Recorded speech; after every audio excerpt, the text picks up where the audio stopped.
I recently saw a post written by a physical therapist that was aimed at other physical therapists that made me very uneasy. And although I mainly agreed with the content of the post, something about it, even after I clicked off, just rubbed me the wrong way. Now, the topic of this post was saying that just because you've been through an injury yourself and you've treated a handful of them in the clinic doesn't mean you're a specialist. Again, I agree with this.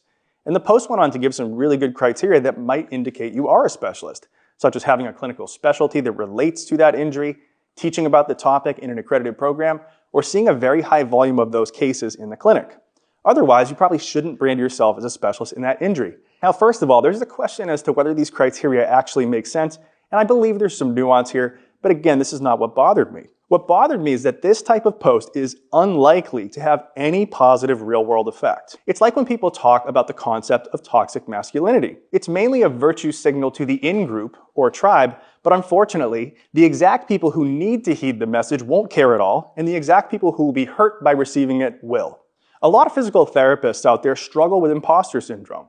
And in a field where you need a doctorate just to begin practicing, and then 16 years into practice, your median salary is $95,000, a point from where it is unlikely to increase substantially. We should be very careful to create additional barriers, because when we do this, we discourage those that are competence-obsessed and irrationally insecure about their skills.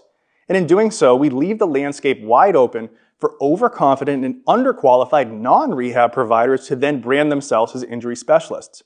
Yet, one could actually argue the opposite, and that we could make the same distinction within the field itself. I get it both ways. But either way, when we deliver a message, the truth of the message is just one component. An equally important, and in my opinion, more important component is the intended and likely effect of that message. Now, I don't have an answer to this issue, and I still like the post, but it still bothered me.